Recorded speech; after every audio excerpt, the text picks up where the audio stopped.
Histórias assustadoras dos inscritos. Hoje é dia de contar as histórias aterrorizantes que vocês mandaram pra gente. Oi, eu sou a Cibele e sejam bem-vindos à Terra do Medo. Fala oi, Vitor. Oi, gente. Vamos ver essas histórias aí que vocês enviaram pra gente hoje. Queria falar que no vídeo de hoje temos histórias mais pesadas, então sigam com cuidado, esse é um alerta de gatilho. Vamos então para a primeira história de hoje? Oi, Cibele e Vitor. Sou muito fã do canal e maratonei praticamente todos os vídeos. Vocês são incríveis e melhoraram muitos meus dias. Recomendo o canal para todo mundo. Eu gosto assim, discípula da Terra do Medo, espalhando a palavra. Tenho 17 anos, podem citar todos os nomes ou outros dados que eu menciono ao longo do relato. Peço desculpas pelos eventuais erros, fico muito nervosa falando sobre. Quero começar falando que eu sou uma pessoa extremamente cética e que existem justificativas plausíveis pelo que passei, mas eu vou deixar para comentá-las no final. Vamos então para a primeira história.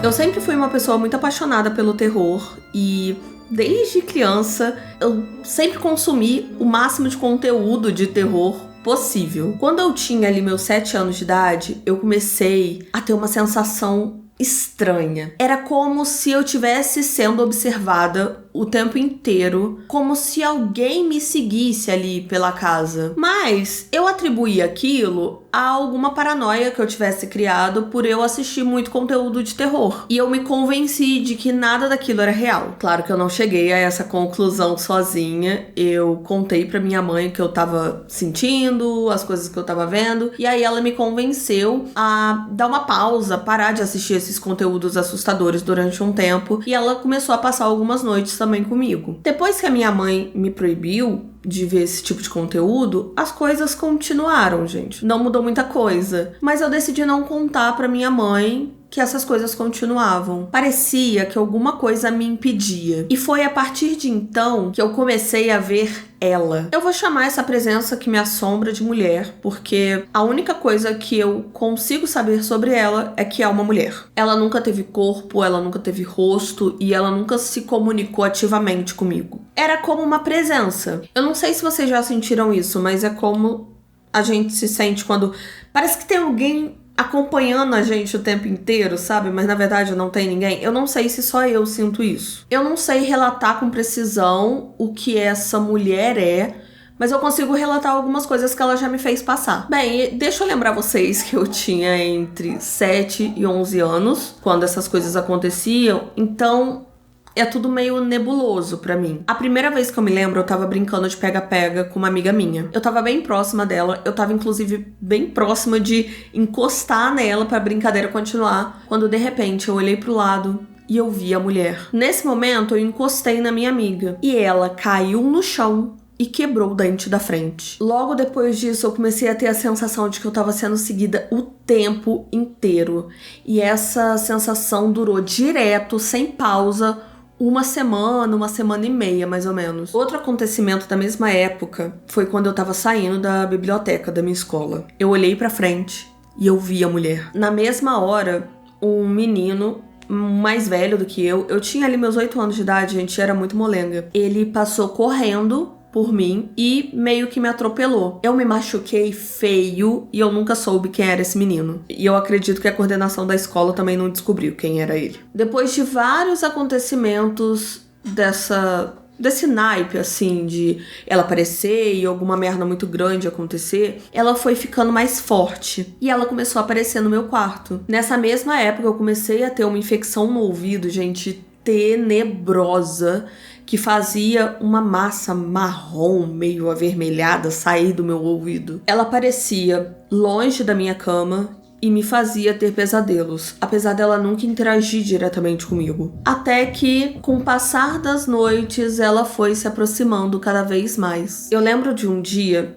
que eu tava quase dormindo e a mulher ficou ali, do lado da minha cama. Eu senti ela subindo em cima de mim e me enforcando. Depois ela entrou pra debaixo da minha cama e começou a puxar o meu cabelo. Foi a primeira e a única vez que ela encostou de fato em mim. Eu não sei se essa é uma memória real, se foi algum tipo de alucinação muito forte, ou paralisia do sono. Eu não sei, eu sei que na manhã seguinte eu acordei com marcas vermelhas no meu pescoço. E minha mãe até me questionou o que era aquilo. Depois que esse episódio aconteceu, eu conversei com a minha mãe de novo e ela passou a ficar comigo ali, me fazendo dormir. Ela até me ensinou a rezar o terço, sendo que ninguém na minha família é católico e eu nunca nem fui a uma missa. E depois disso eu senti a presença e me abandonando. Nessa época eu já tinha 9 anos de idade. Passou um tempo, eu fiquei ali um período bom sem ver a mulher, mas tudo voltou quando eu viajei pra casa da minha avó. Nessa época eu tinha 11 anos. Antes da gente continuar, deixa eu deixar bem claro, a minha avó era uma pessoa horrível. Eu não vou entrar em detalhes aqui sobre o que ela fez, mas ninguém consegue ficar bem perto dela. Ninguém gosta de ficar perto dela. Ela tem uma energia pesada, sabe? Uma energia horrível. Bem, mas voltando pro meu relato, pra minha experiência, eu dormi na parte de cima da casa da minha avó. E eu comecei a passar muito mal no meio da noite. Eu comecei a sentir uma dor na barriga, que era uma dor fortíssima, uma dor violenta mesmo. E eu nunca tinha sentido cólica menstrual, nem nada do tipo. Eu comecei a descer as escadas meio que cambaleando de dor, assim, meio tonta mesmo.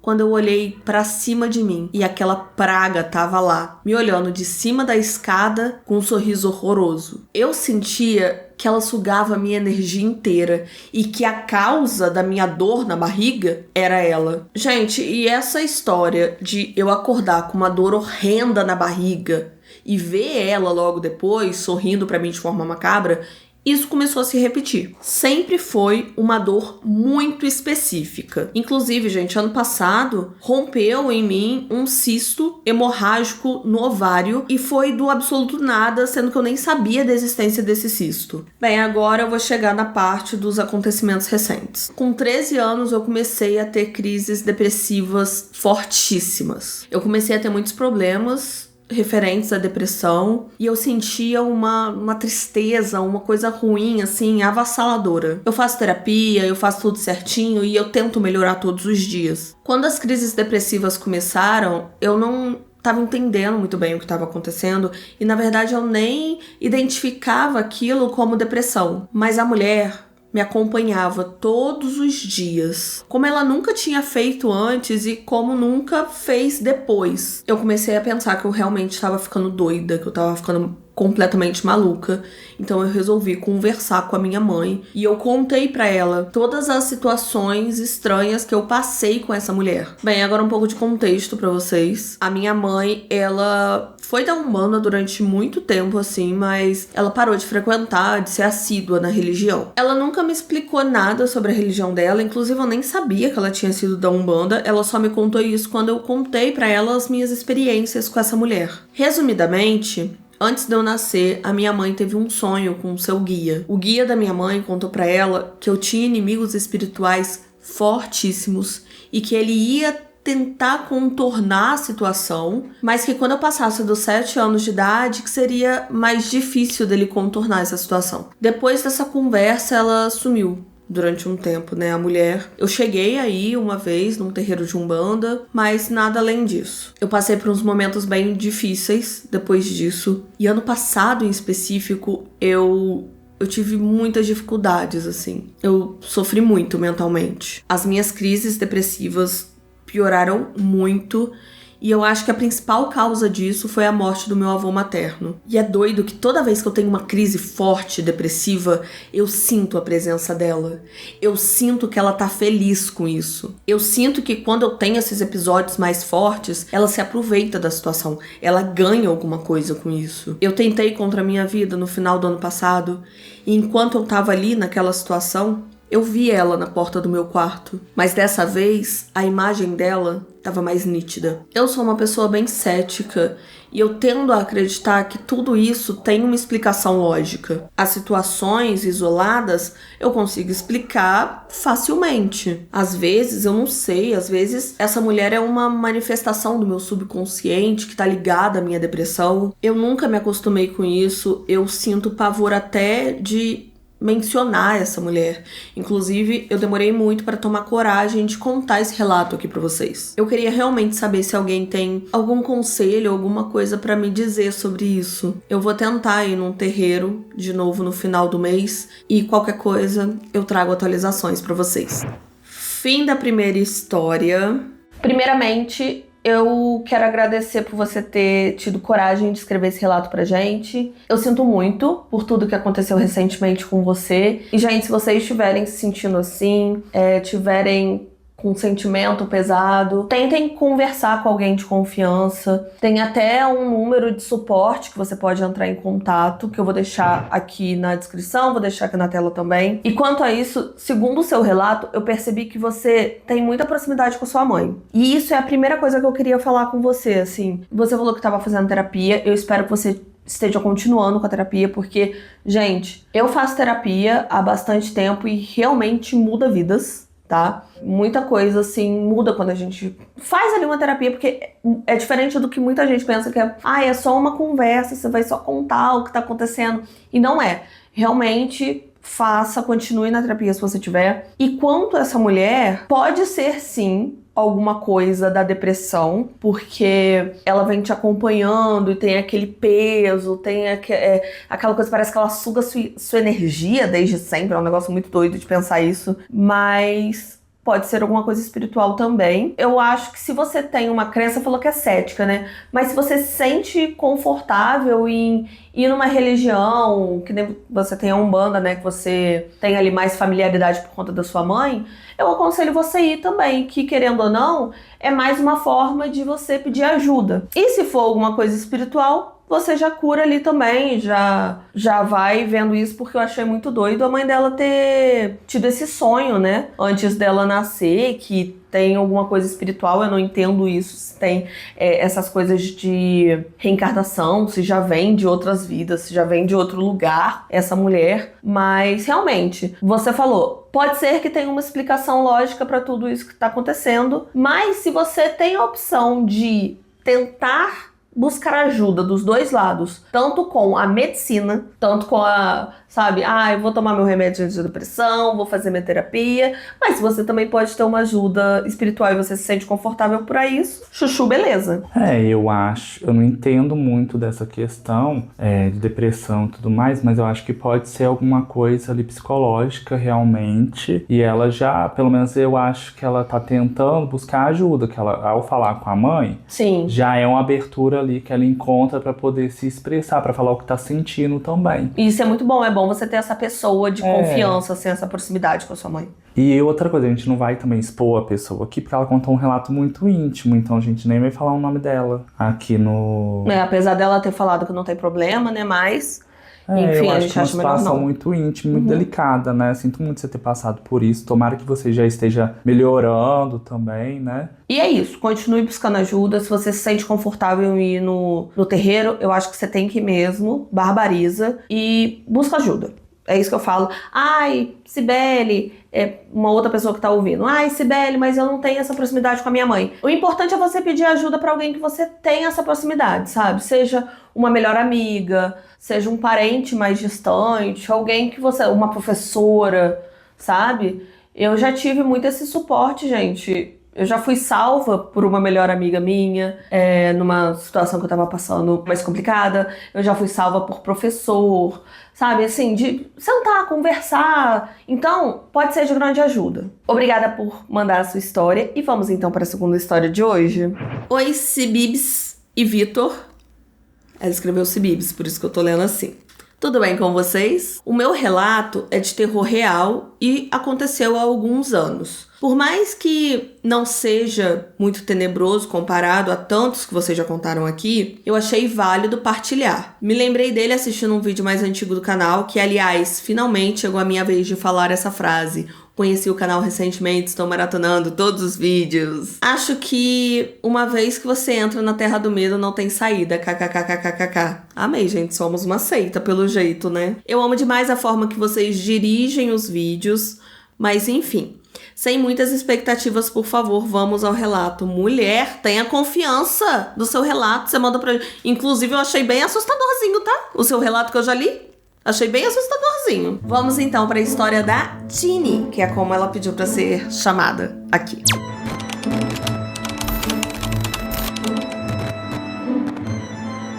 Eu trabalhava numa padaria que ficava dentro de um mercado, numa cidade bem pequena mesmo. Durante a semana, os clientes eram meio que fixos, assim.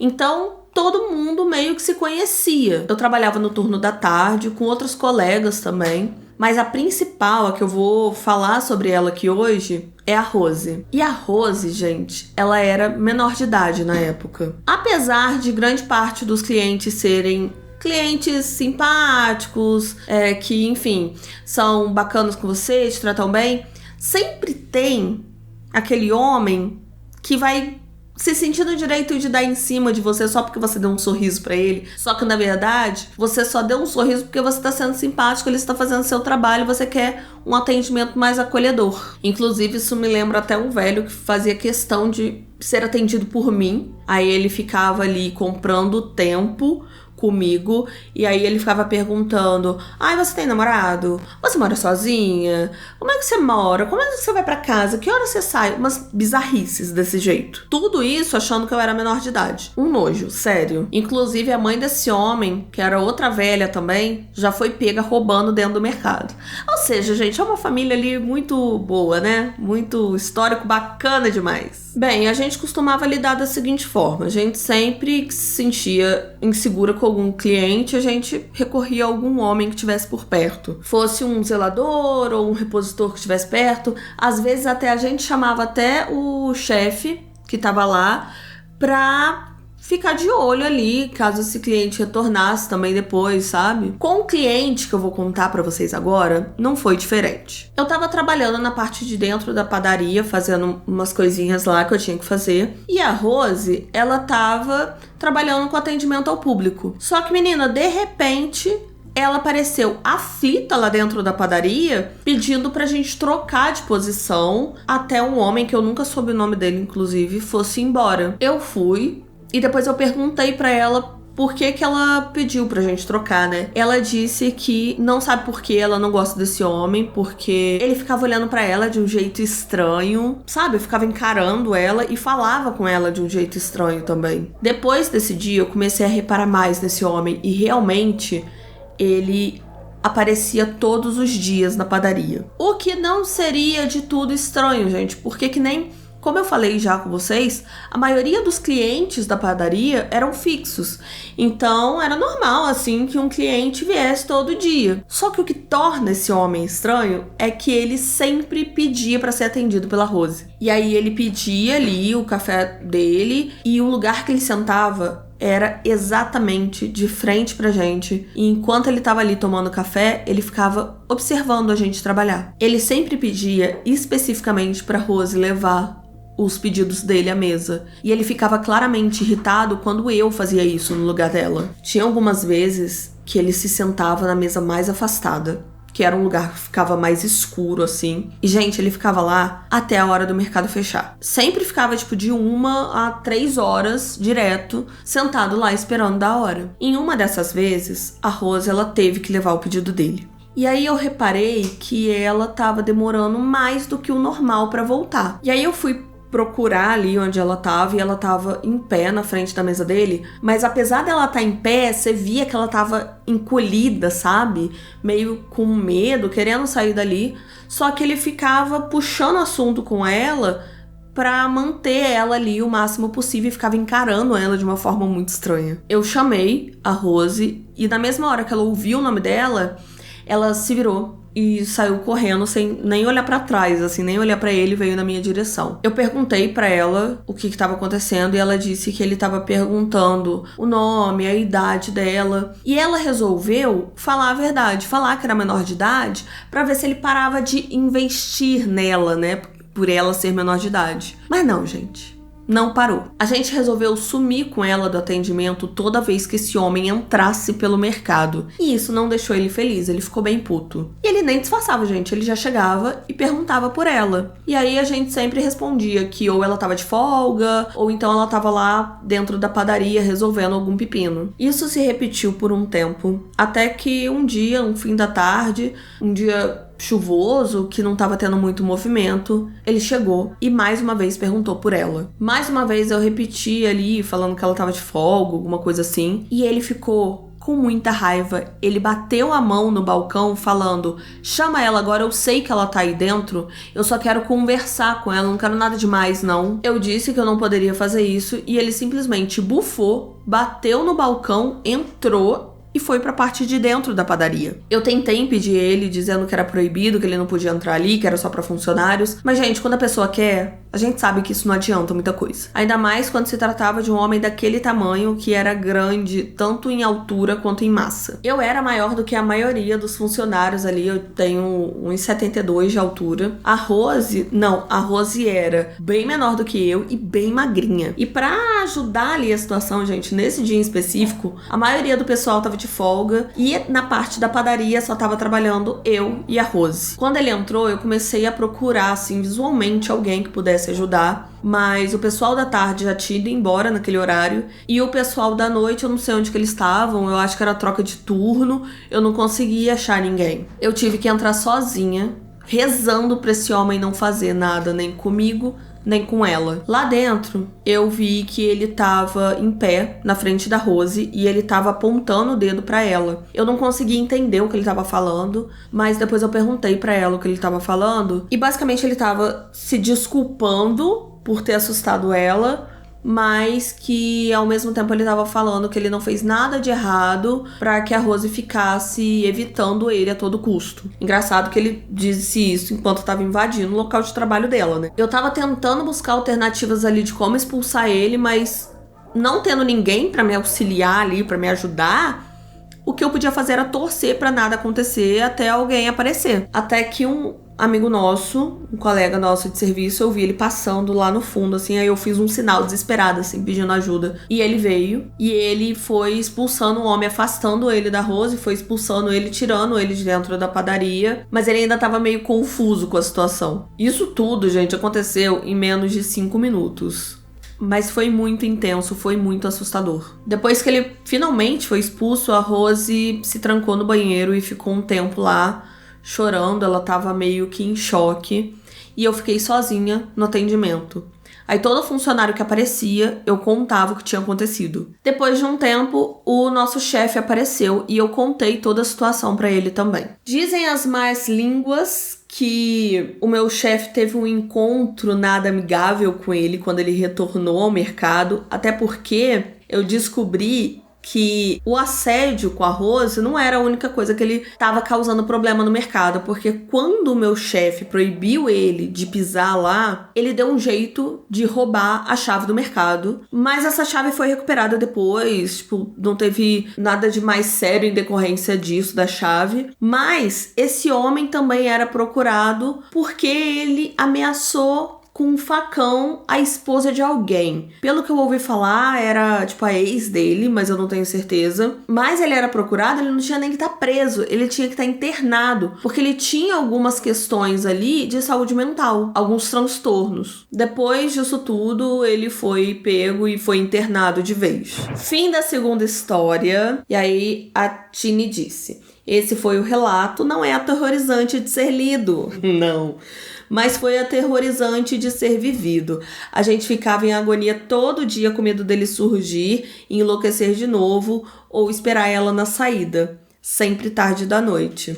Espero que tenham gostado, perdão se ficou muito monótono, tentei colocar mais detalhes, mas não sei se ficou uma leitura agradável. Beijos. Talvez você não ache essa história tão assustadora porque você viveu ela e já deve ter contado para um monte de gente, né? Mas é uma situação bem assustadora, sim. E, gente, as delícias de trabalhar com público, né? Porque eu trabalhei com público por um período curto, com atendimento ao cliente mesmo. E, gente, tem doido pra tudo nessa vida. E agora, aparentemente na sociedade tem uma coisa, né, com menores de idade, porque teve o cara que, antes da história principal, teve o cara que chegava em você achando que você era menor de idade também. Não era o mesmo? Não, não era o mesmo. Era um outro que a mãe dele também era procurada, assim, porque ela roubava no mercado. Mas assim, eu achei que vocês tiveram até sorte pelo chefe de vocês ser uma pessoa bacana, né? Porque imagina se ele fosse um babaca também. Puta que pariu. Aí é complicado, sabe? Porque a gente sabe que é complicado, porque a gente não pode simplesmente largar o emprego,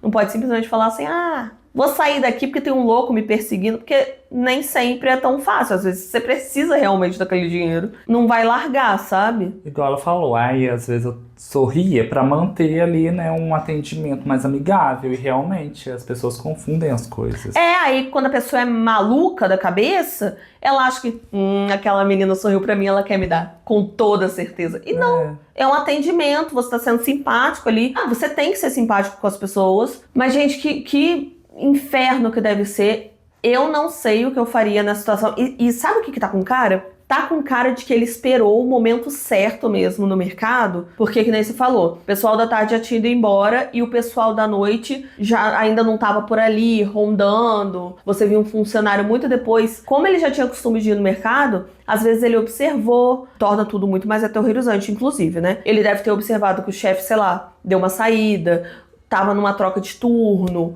não tinha muitos funcionários, era um dia chuvoso. Às vezes ele até não colou pra cima dele que a Rose não tava, às vezes, porque ele tava observando. Porque, gente, ele tinha tempo, né? A gente vê que ele tinha tempo. Porque ele ficava lá até o mercado fechar, muitas vezes, ficava sentadinho lá no canto. Então ele tinha tempo pra ele estar observando essa situação. 2 palitos não custava. Vamos, então, para a nossa última história de hoje. Eu falei que não tava fácil, gente. Eu falei que esse vídeo tava pesado. Oi, Cibele. Oi, Vitor. Adoro o canal de vocês e o jeito que a Cibele interpreta as histórias. Vou ficar muito contente em ver a minha história sendo contada por vocês. Então é hora de você ficar muito contente, que vamos contar a sua história agora.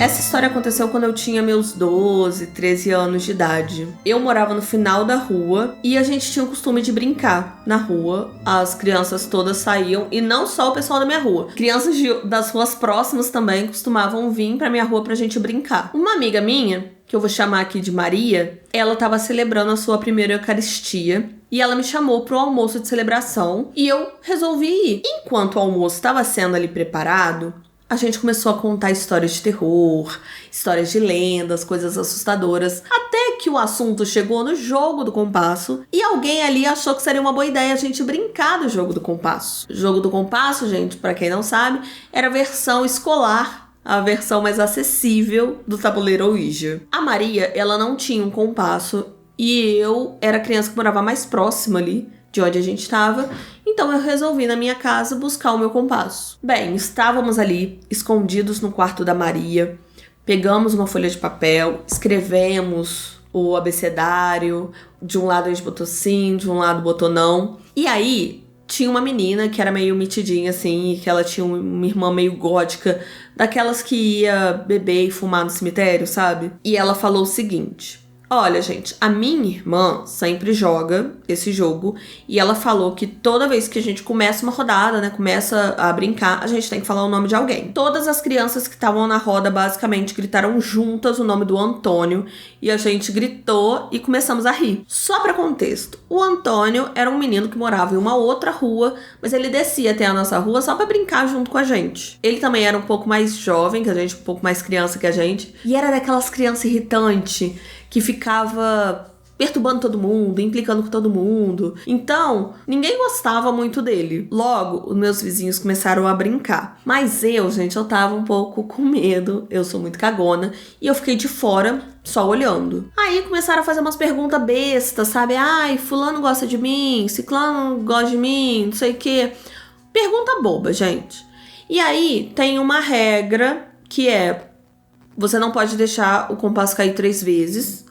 E a outra regra é: você não pode sair sem que você peça permissão do espírito. A irmã mais nova da Maria estava segurando o compasso quando ela deixou ele cair pela 3ª vez. E aí ela ficou com o cu na mão, jogou o compasso para debaixo da cama e todas as crianças dispersaram, saíram correndo, gritando, rindo. Foi aquele alarde. Bem, gente, por um tempo nada acontece feijoada, nada de ruim aconteceu. Quando se passou coisa de 1 mês, a Maria, ela apareceu na minha calçada. Ela chegou pra mim e falou: aqui, você sabe do que aconteceu? O Antônio morreu. Ela me contou que o Antônio e a família viajaram pra uma cidade vizinha, pra uma barragem que ficava na cidade vizinha, e eles estavam ali curtindo o dia, coisa e tal. Quando o Antônio tava brincando e ele resolveu voltar pra onde a família dele tava, ele resolveu fazer um caminho diferente. Só que ele não sabia que nesse caminho tinha um poço. Ele se afundou nesse poço, ele não conseguiu nadar, e quando ele foi finalmente encontrado, ele já tava sem vida. Eu fiquei sem acreditar quando a Maria me falou isso. Eu achei até que era uma brincadeira sem graça dela. Eu resolvi ir até a casa de uma amiga minha, que ela era vizinha do Antônio, e ela me confirmou que era isso que tinha acontecido mesmo. Gente, desde então eu comecei a sentir muita culpa, porque na minha cabeça, o que realmente matou o Antônio foi aquele jogo do compasso. Mas, meus amigos, a história não acaba aqui. 20 anos depois, eu e minha mãe, a gente estava conversando e a gente se lembrou de um fato antigo. Meus pais, meus tios, eles costumavam alugar uma casa de praia pra gente ficar 10 dias, assim. Aí ia a primaiada toda junto, assim, aquele povão, passando 10 dias na praia. Meus pais faziam até hora extra pra conseguir juntar o dinheirinho sagrado da viagem de fim de ano. Só que acontece que lá pra 2004, eles estavam juntando esse dinheiro e R$ 2.300 simplesmente sumiram dentro da minha casa. E até essa parte da história eu sabia. A minha mãe conta que o meu pai, ele tentava de todo jeito achar esse dinheiro. E de todo jeito mesmo. O meu pai era médium e ele começou a rezar pra encontrar esse dinheiro, mas nem as rezas dele estavam dando jeito. Então, eles fizeram algo que pra mim até então era inimaginável, porque eles eram católicos fervorosos. Eles foram até um terreiro pedir ajuda a uma entidade. A minha mãe diz que ficou apavorada porque o padrasto da Maria, ele estava incorporando Preto Velho e a postura dele, a voz, tudo mudou completamente. Não parecia realmente ele. Eu gelei fazendo a pergunta mesmo sabendo da resposta. Eu perguntei onde era o terreiro e é claro que era na casa da Maria. Na hora, a primeira coisa que eu pensei foi na história do Antônio. E assim, não me entendam errado, eu super respeito religiões de matriz africana. Inclusive, eu já fui em alguns terreiros e fui muito bem recebida. Mas o que me veio na cabeça na hora foi a questão de que não adianta, gente. Esses lugares têm ali um fluxo bem grande espiritual. E para atrair espíritos malignos, gente, é 2 palitos. Tudo bem que a gente era criança, a gente não entendia o peso do lugar que a gente estava quando a gente estava brincando do jogo do compasso, mas assim, não tinha lugar pior pra gente brincar disso. Pra mim, só ficou mais claro que foi naquele dia que o destino do Antônio foi selado. 1 mês antes dele morrer afogado naquele poço. Fim da última história. Beijos, continuem o ótimo trabalho de vocês. Já me sinto BFF de vocês e adoro a risada de fumante da Cibele kkkk. Não esqueçam que cigarro dá câncer. Adoro vocês. Eu não fumo! Eu tenho risada de fumante? Eu tô ofendida. Ai, ai. A Regina Roca. A Regina Roca de vocês, gente. Como? Eu não fumo há 19 anos. Gente, eu falei pra vocês que o História dos Inscritos de hoje não estava pra brincadeira.